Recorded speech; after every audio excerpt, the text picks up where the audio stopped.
Hello and welcome. In this video, I'll be showcasing the 500 yen trial deck that I've done the unboxing for in previous videos, so I can showcase what I've done to it. I made some changes, as well as we'll be doing a test match in the later part of this video, so you can stay tuned for that. But before that, I just want to showcase something. Here is BTO7 Yuki Kenwan. So the new cards are here. You can see Tayo's face, Gurgrit's face, so you know, yeah, new support's coming. Excited to open this up. I'll be doing the unboxing in a separate video, so you guys can look forward to it. Okay? Now, on to what this video is about. Let's get this open. Okay, so what I've done is I've combined two of the 500 yen trial decks together. So it's just cards from the trial deck still. So we have 4 copies of Rebel's Dragon, 2 copies of the PR card Scorch Point Dragon. So that's the G units right there. Okay, I've maxed out the main card of the deck, Gurubuto, as well as maintained the 4 copies of Divinity Lancer Dragon, like that. For grade 2s, I have maxed out the number of copies of Ariel, right here. Max out the number of copies of Catros, again. And for Carpier, kept to 2 copies, so no change there. For grade 1s, we have 4 copies of Gorbadoc, so no change there. Maxed out the number of copies of Runo, so now he's at 4. 4 copies of Candice, so she's at 4 as well. And 3 copies of Kreskel.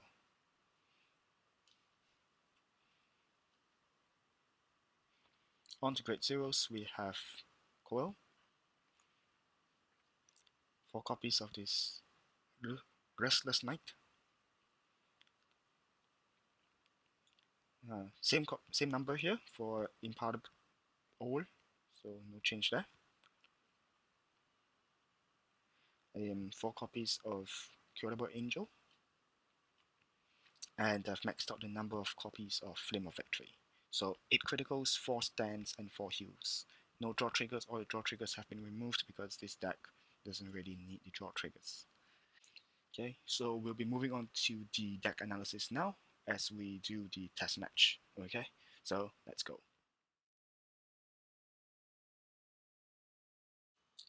As you can see, we have a very nice setup done right here.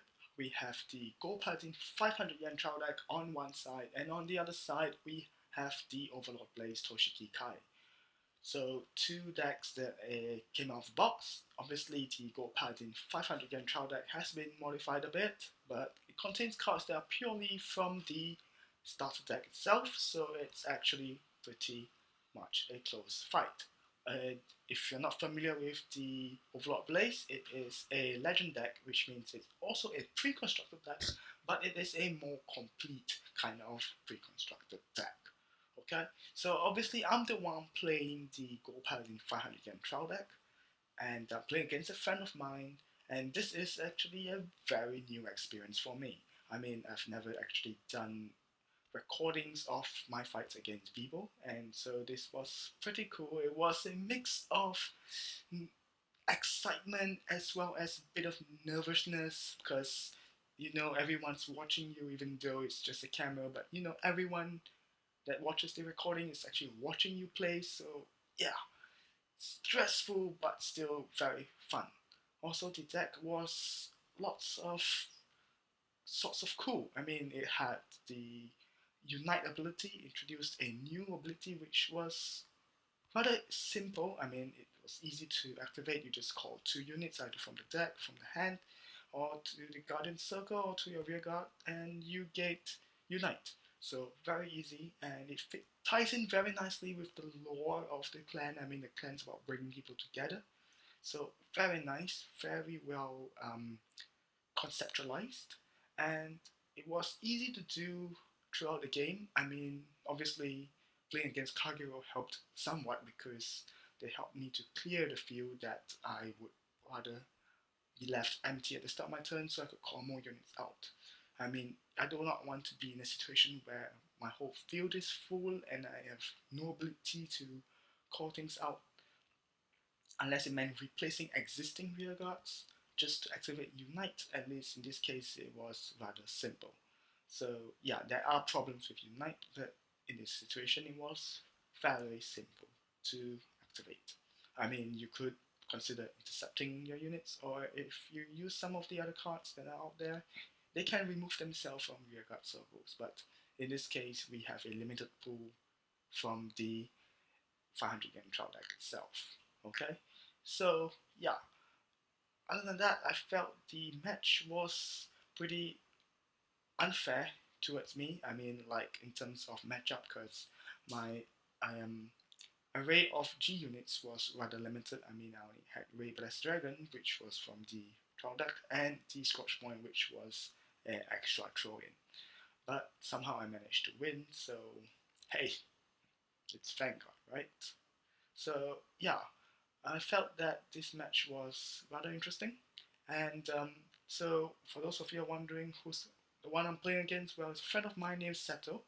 And so I'll be passing the time over to him. He'll be doing a self-introduction, and also he has something to say about the deck, something to say about the match, so you guys can hear it from his perspective. So I'll pass the time over to him. Seto, please. Hey guys, this is Seto, and I'll be doing my commentary on the match video of the Kagero Legend deck versus the Gurgwit starter deck, specifically the Gold Paladin one.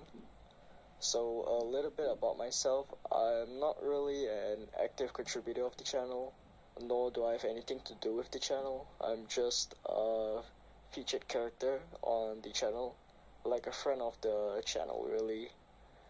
So yeah, I was the user of the Kagero Legend deck in the match video, and I'll be giving my comments on how I felt about the Gold Paladin, not Legend deck, the Gold Paladin starter deck.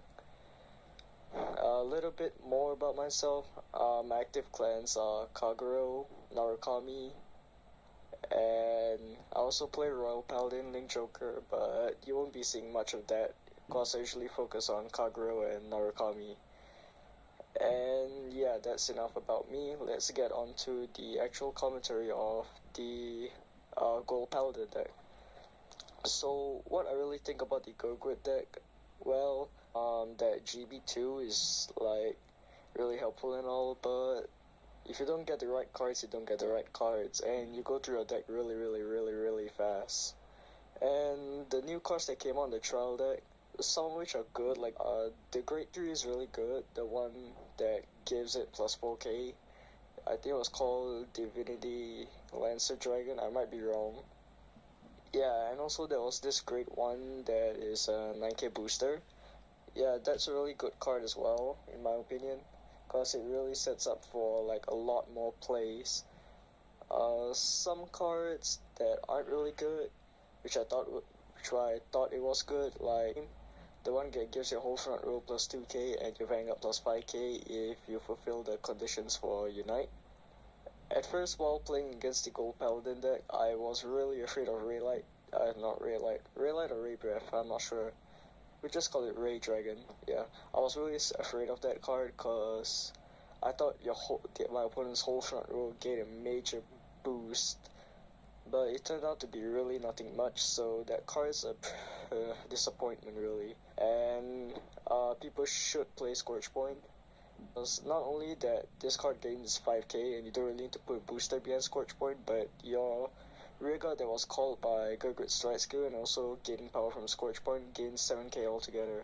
So that's really good. Because that card's really pressurizing, really. Like a free 7k just like that. You put a booster and you hit a magic number. Like it has 15k guard column. And that really scares me, that Scorch Point turn. In the Gurgwit deck as well, if there were more crits instead of draws and all that, like basically if there was more crits instead of other triggers, it would be much more pressurizing, and also if there was more power. But of course with the new support that came out in GBD07, Gogu is much more stronger than before, and it's really good. It's also pressurizing and stuff because of the crits, the high power, and the fact that you don't really need to use your hand to contribute onto the field, so you get to have a considerably larger than average hand size, because you can just get 3 units off from the deck, as well as major power boost. And if you were to flip crits, if you were to run multiple crits, then yeah, it will really be to your advantage and cause a huge disadvantage to your opponents, really. Because not only do they need to worry about your rear guards, but they also need to guard your rear guards, which is gonna be hard for them to really make a comeback in their next turn, which is what I felt when I was in the match video. It was really difficult to get rid of my opponent's rear guards, as well as pushing for game. So I had to choose one or the other, either to push for game and make a comeback, or to wipe out my opponent's rear and try and make a comeback next turn. Not really a comeback, but more of a setup next turn, after wiping out my opponent's rear. But my opponent kept healing and stuff happened, so yeah, I lost that match, but it's alright. This stuff happens. Other stuff that I felt while playing against the starter deck was the starter deck was able to make really easy columns, and it was able to replenish their rear guards quite easily. Maybe not quite easily, but fairly easily, like Gurgrit's on stride skill and stuff, which was really, really annoying for me, because I need to decide whether I should get rid of my opponent's rear guards or to just straight up attack Vanguard and not even bother about the rear guards. Even though I'm Kagero, but the legend deck doesn't exactly retire as much as normal Kagero does. Plus, the deck I was using was the legend deck unmodified, so it was really hard and it really challenged me and stuff, as we were both using trial decks. So yeah, it was pretty difficult for me to make decisions and decide. Also, another good thing about the Gurgrit deck is if you run the old perfect guards, not the unflipping ones. Because if you were to run the old perfect guards, you could use a Gurgrit skill or check top 5. And if you were to play against stuff like Nouvelle, Diablo, anything as a guard restriction, well, you could just use a Gurgrit skill since you're not calling from head, and you're able to use the old perfect guards. So if you were to check top 5, you have the old perfect guards, and you put it into Guardian Circle, then you totally nullified the attack, despite the guard restriction. You just went around it. So if you were to run the unslipping perfect guards, well, no offense, but you're really just a scrub. Why would you run the unslipping perfect guards when you could run the old ones and then got around guard restriction with Gurgrit? Am I right? I bet I'm right. I'm definitely right. You guys are wrong. But yeah, you guys should run the old perfect guards in my opinion. I know Gurgrit can take up Counterblast, with Paramore on stride, of course the new Gurgrit Great Force stride, but though it wasn't annoying, I actually had a great time. It was better than facing against something that was annoying like Alt Miles, Saint Guard, Aquaforce Lambros, and stuff like that. I actually enjoyed my time playing against a trial deck and using a so-called trial deck of my own. So yeah, I had a great time, and I would like to thank my friend of the channel for giving me this opportunity on being featured in this match video and doing commentary. So do subscribe to him and give him a thumbs up and likes. Yeah. Thanks a lot for watching, and I hope to be featured in more videos. Alright, and that wraps up our look at the Gold Paladin 500 yen trial deck, Taiyo no Kishi. From here on out, we'll be modifying the cards from the deck, we'll be adding new cards, as well as some of the older cards that I'll get a hold of, and we'll have a more complete deck to test play in future. So that wraps up what we've seen of the deck itself. It will not be called the trial deck anymore after this. We'll be modifying it a lot. So look forward to the unboxing video for GBTO7. I'll be uploading that soon. And before I end this video, I just want to make a quick shout out to all my friends who helped with the recording of the test match or the stuff that we've done so far. Thank you so much, you guys. You guys have been a great help, especially to Seto because he appears in this video. Thanks for being a part of this video, okay? Really appreciate it. As always, thanks for watching. I'll see you guys again soon. Take care.